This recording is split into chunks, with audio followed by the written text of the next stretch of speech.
Dans cette vidéo, on va revenir sur les systèmes d'équations du premier degré à deux variables. Donc ça, c'est ce que vous avez fait en CST de 4 avec les méthodes de comparaison, de substitution et de réduction. Donc il n'y a pas nécessairement de nouvelles choses par rapport à SN de 4. Sauf que les questions souvent sont un petit peu plus difficiles. Donc, ce qu'on va faire dans cette vidéo, on va faire un petit rappel, comment les faire, puis après ça, vous allez juste pouvoir vous pratiquer avec des exercices. Donc, commençons par la méthode de comparaison. On l'utilise. Donc, l'important, c'est de savoir quand est-ce les utiliser. Donc, si dans un problème, les deux variables, la même, sont isolées, mais là, c'est sûr qu'on va vouloir essayer de faire la méthode de comparaison. C'est elle qui va être la plus rapide. Donc ici, les Y sont isolés. Donc, la comparaison, c'est qu'on prend tout simplement les deux équations. On les met égales ensemble. Et on fait l'algèbre pour trouver nos valeurs de x. Donc, ça va me faire 3x. Si j'envoie le moins x de ce côté-ci, le moins 1, ça va me faire plus 5. Donc, ça va me donner 5 tiers. Donc, on va le laisser en fraction. Et pour trouver mon y, ben, j'ai le choix de remplacer soit dans la première, soit dans la deuxième. Donc, mettons que je choisis la première. Donc, ça va être 2 fois 5 tiers moins 1. Donc, ça va me donner 10 tiers moins 1. Et on peut calculer ça, bien sûr, à la calculatrice pour trouver 7 tiers. Donc, comme il n'y a pas de contexte nécessairement ici, ce qu'on a trouvé, c'est tout simplement un point d'intersection entre deux droites. 5 tiers, 7 tiers. Après ça, on va faire un exemple de la méthode de substitution. Donc, la méthode de substitution, on l'utilise quand il y en a seulement une variable d'isolée et dans l'autre, ils ne sont pas isolés. Donc, au lieu de perdre du temps à l'isoler, ce qu'on fait, c'est qu'on fait la méthode de substitution. Donc, on va aller remplacer le y de mon équation par 2x plus 4, tout simplement. Donc, ce que ça va faire, plus 2x plus 4 est égal à 10. Donc, mon y, je l'ai remplacé par 2x plus 4. Et là, ben, j'ai juste des x, donc ça devient une équation simple de secondaire 2. Donc, je mets mes x ensemble. 3x plus 4 égale à 10. Donc, ça va me faire 3x est égal à 6. X est égal à 2. Et une fois que j'ai trouvé mon x, ben, j'ai juste à remplacer encore là, soit dans la première, dans la deuxième. Comme je cherche le y, moi je trouve que ça va aller plus vite dans la deuxième. Parce que ce que je cherche est déjà isolé, mon y. Donc je vais faire 2 fois 2 plus 4. Ça va me donner 8. Et encore là, comme on n'a pas de contexte, ça serait un point d'intersection de 8. Dernière méthode, c'est la méthode de réduction. Donc, celle-ci, habituellement, c'est qu'il n'y a aucune des deux. Les variables sont isolées. Et souvent, c'est elle qu'on va faire en secondaire 4. C'est la plus populaire. On s'arrange, bien sûr, pour que les variables soient du même côté et qui sont, comment dire, un par-dessus l'autre, avec la constante de l'autre côté. Donc, on s'arrange vraiment pour avoir ce genre d'arrangement. Et après ça, ben, on s'arrange pour avoir soit la même quantité en x ou soit la même quantité en y, tout simplement en faisant des produits sur chacune des lignes. Et après ça, on va pouvoir soit additionner les lignes ou soit les soustraire. Donc, on peut faire les deux opérations, soit de l'addition ou de la soustraction. Je vais y aller avec un x2 sur la deuxième ligne pour avoir un 2x aussi. Et je vais avoir la même chose en haut et en bas, donc je vais pouvoir tout simplement les soustraire. Donc allons-y. La première, j'y touche pas. Et la deuxième, ça va me faire 2x plus 8y est égal à moins 20. Donc les deux lignes, je vais les soustraire tout simplement. Donc 2x moins 2x, il n'y en a plus. 3y moins 8y. Donc, on fait attention à nos signes, bien sûr. 3 moins 8, ça va me faire moins 5y. Et 5 moins 20. Donc, ça va me faire plus 20. Un total de 25. Je vais diviser par moins 5. Et je vais trouver que mon y valait justement moins 5 aussi. Et une fois que j'ai trouvé mon X, mon X, cette fois-ci j'ai trouvé mon Y, j'ai juste à le remplacer soit dans la première, soit dans la deuxième. On peut prendre les versions modifiées ou les versions originales. Donc, je vais prendre celle-là, tiens. Donc, X plus 4 fois moins 5 égale à moins 10. Donc, on a un petit peu de calcul à faire, mais rien de compliqué. Ça me donne moins 20. Et le moins 20, si je fais plus 20 de l'autre côté, je vais arriver à plus 10. Donc, j'ai trouvé ma solution. Le point serait 10 moins 5. Donc, ça, c'est les 3 méthodes. On va faire 2 exemples de problèmes écrits, encore là, pour vous remettre dans le bain des problèmes écrits. Donc, c'est pas nécessairement des questions très compliquées, là, mais c'est des questions normales. Donc, j'ai ici, en 2014, en Australie, 28 personnes ont été attaquées par un requin ou par un crocodile. Le nombre d'attaques par des requins était 2,5 fois plus élevé que le nombre d'attaques par des crocodiles. Combien d'attaques de requins a-t-il eu? Donc, première chose, c'est de savoir c'est quoi nos X et c'est quoi notre Y. Donc, comme on parle ici du nombre d'attaques de requins et du nombre d'attaques de crocodiles, ben c'est ça qui va être mon X et mon Y. Donc, nombre d'attaques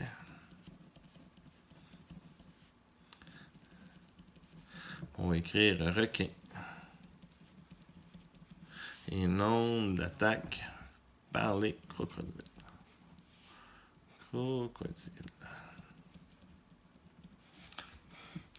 Donc, la première équation va se faire par rapport aux 28 personnes qui ont été attaquées soit par un requin ou un crocodile. Donc, on va faire que X plus Y égale à 28. Et la deuxième, le nombre d'attaques par des requins est 2,5 fois plus élevé que le nombre d'attaques par les crocodiles.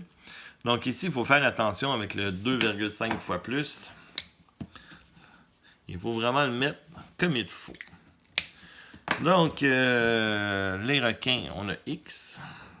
Je vais mettre égal au Y.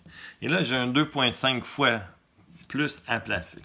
Donc, nous, on sait que c'est les requins qui en ont 2,5 fois plus que les crocodiles. Donc, nous, on veut que ça soit égal parce qu'on veut faire une équation. Donc, ce qu'on va faire avec le 2,5 fois plus, on va le donner à celui qui en a le moins, donc les crocodiles, pour qu'ils deviennent égal aux requins. Je ne sais pas si vous comprenez ma vision des choses. Donc, je le répète ce que moi je pense dans mon cerveau quand je fais ça, pour ne pas me tromper. Donc, je sais que c'est les requins qui en ont 2,5 fois plus que les crocodiles. Donc, il y en a qui ont tendance à mettre le 2,5 fois ici. Mais c'est pas ça qu'il faut faire parce que eux autres, ils en ont déjà 2,5 fois plus que eux autres. Donc, pour que ça soit égal, on va faire le 2,5 fois plus à celui qui en a le moins pour qu'il devienne égal à celui qui en avait le plus. Donc, ça serait la bonne équation. Donc, le point, là, c'est sûr, je n'étais pas obligé de l'écrire. Je peux tout simplement écrire que c'est X égale à 2,5 Y. Et j'ai celle-là. Donc, j'ai mes 2 équations. Et là, on a le choix de faire la méthode qu'on veut. Et bien sûr, comme le X est déjà isolé dans celle-là et pas dans elle, moi, ce que je vais faire, c'est la méthode de substitution. Donc, je vais remplacer mon X ici par 2,5Y plus Y égale à 28. Et ça va me faire 3,5Y. Toujours égal à 28. Donc, je vais diviser par 3,5. Je pense que ça donne 8. On va vérifier pour être sûr. Ouais, ça donne 8. Donc, Y serait égal à 8. Et si je remplace dans la première, ça se fait vraiment très rapidement. Mon X va être égal à 20. Et là, vous voyez, donc j'ai 20 attaques de requins et 8 attaques de crocodiles. On voit bien que les requins, j'en ai vraiment beaucoup plus que les crocodiles. Donc, j'ai bien fait mon équation. Donc, la question, c'est combien d'attaques de requins qu'il y a eu lieu. Donc, il y en a eu 20. On peut mettre des S ici. Donc, 20 attaques de requins. Donc, une dernière pour compléter notre vision. On a un magasin qui annonce un grand solde de fin de saison. Un prix uniforme est fixé pour les t-shirts et un autre pour les pantalons. Pour l'achat de 5 t-shirts et de 3 pantalons, le coût est de 175,50. Et pour 177,50, on peut obtenir 2 t-shirts et 7 pantalons. Quel est le prix à payer pour 3 t-shirts et 4 pantalons? Donc ça ressemble beaucoup à ce qu'on retrouve souvent dans des examens de fin d'année. Donc on a 2 situations, puis on a une troisième à calculer. Donc ça, c'est vraiment classique, là. Donc, premièrement, on va essayer de déterminer c'est quoi le X et le Y. Donc le X, je sais que c'est pantalon, puis Y, t-shirt ou vice-versa, là, mais c'est plus que ça. Donc, est-ce que c'est le nombre ou c'est le prix? Donc le nombre aussi, il y en a combien? Ce qu'on ne connaît pas, c'est le prix de chaque item. Donc, on va choisir X, mettons prix d'un t-shirt. Un t-shirt. Et le Y, ça va être le prix d'un pantalon. Donc, qu'est-ce qu'on va former comme équation? On en a une ici pour 5 t-shirts et 3 pantalons. Ça en est une. Donc, 5 t-shirts, on va faire 5x. Plus 3 pantalons, 3y. Ça va être égal à 175,50. Et pour 177, non, ça c'est mon autre, j'ai 2 t-shirts, donc 2x. Et 7 pantalons, 7y. Ça, c'est 177,50. Pour la question, on va y réfléchir après. Donc,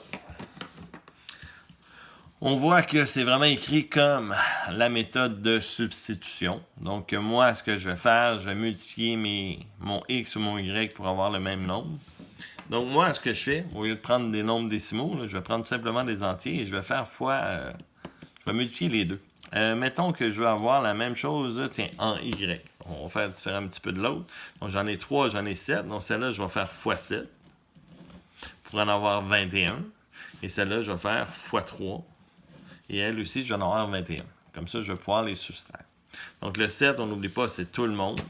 Ça va me faire 35x plus 21y égale 175,5 fois 7.